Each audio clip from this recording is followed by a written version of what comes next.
Pravin Junio et son épouse interpellés après une perquisition à leur domicile. Une journée sous haute tension. L'ex-premier ministre Pravin Junio et son épouse Kobita ont été embarqués par la FCC. Ce samedi 15 février. Le couple Junio a été embarqué suite à une perquisition de leur domicile à Angus Road. Ce samedi 15 février, aux premières lueurs du jour, une opération d'envergure a secoué l'île Maurice. L'ancien Premier ministre Pravin Junio et son épouse Kobita ont été interpellés par la Financial Crime Commission, FCC, après une perquisition minutieuse menée à leur résidence d'Angus Road. Ce lieu, qui a souvent été au cœur de débats politiques et d'allégations de corruption, a une nouvelle fois cristallisé l'attention du pays. L'annonce de cette interpellation a rapidement enflammé les réseaux sociaux et les médias locaux, déclenchant un flot de réactions tant du côté des soutiens inconditionnels de l'ex-premier ministre que de ses adversaires politiques. Que s'est-il réellement passé en ce matin du 15 février?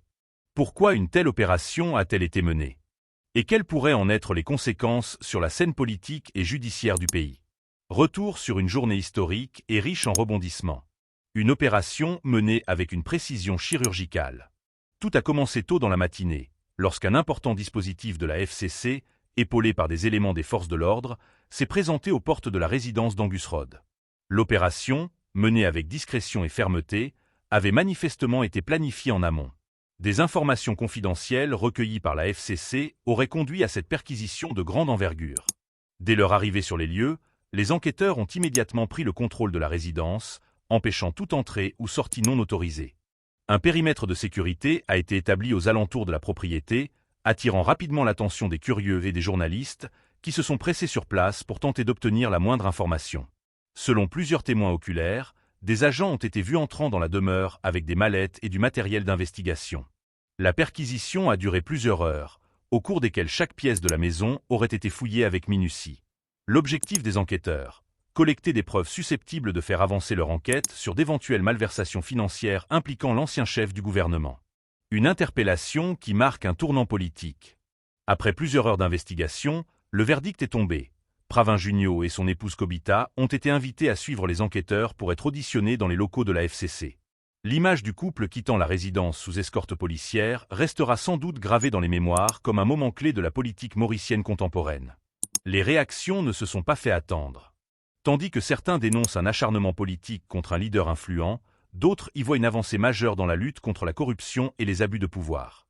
Pour les opposants de l'ancien Premier ministre, cette perquisition et cette interpellation sont la preuve que la justice fait enfin son travail, sans considération du statut ou du passé politique des individus concernés. Dans les rues de Port-Louis, les discussions allaient bon train. C'est un coup de théâtre. Personne ne s'attendait à ce que la FCC prenne une telle initiative, confie un habitant, visiblement surpris par l'ampleur de l'affaire. D'autres voix, notamment au sein de l'entourage politique de Pravin Junio, dénoncent une manœuvre destinée à affaiblir l'ancien chef du gouvernement. C'est une chasse aux sorcières. On essaie de salir son image, mais il sortira grandi de cette épreuve, a déclaré un de ses partisans sous couvert d'anonymati. Les dessous de l'enquête. Que cherche la FCC?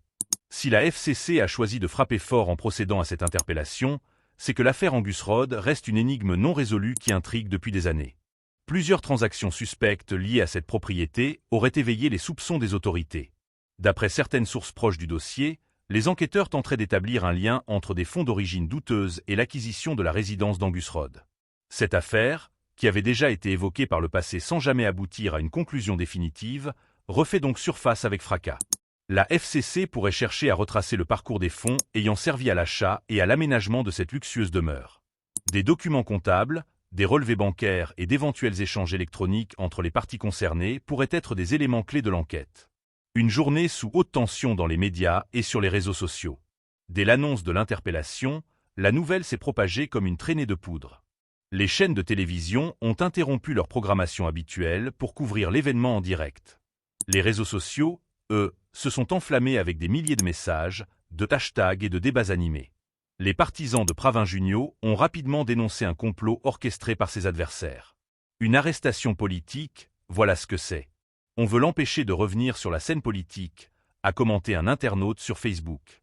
De l'autre côté, ses détracteurs ont salué une avancée vers plus de transparence et d'intégrité dans la gestion des affaires publiques.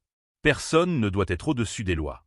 Si la FCC l'a interpellé, c'est qu'il y a des raisons valables, écrivait un autre internaute sur Twitter. L'interpellation a également eu des répercussions à l'international. Plusieurs médias étrangers ont relayé l'information, soulignant la portée de l'événement dans un pays où les affaires de corruption sont souvent perçues comme un tabou. Quelles conséquences pour la suite? Alors que Pravin Junio et son épouse sont actuellement entendus par la FCC, plusieurs scénarios sont envisageables pour la suite des événements. Si les enquêteurs estiment avoir réuni suffisamment d'éléments accablants, l'ancien Premier ministre pourrait être formellement inculpé et présenté devant la justice dans les jours à venir. Dans le cas contraire, il pourrait être relâché après cette audition, mais l'enquête continuerait en arrière-plan. Une telle situation ne manquerait pas de raviver les tensions politiques et de susciter de nombreuses spéculations sur son avenir politique. Quoi qu'il en soit, l'affaire Angus Rodd vient de prendre un tournant majeur. L'image de Pravin Junio, autrefois intouchable, semble aujourd'hui fragilisée par cette interpellation spectaculaire. Ses partisans espèrent un rebond, tandis que ses opposants attendent avec impatience l'issue de cette enquête qui pourrait bien redéfinir le paysage politique mauricien dans les mois à venir. La FCC devrait s'exprimer officiellement dans les prochaines heures pour clarifier les motivations exactes de cette opération et les suites potentielles du dossier.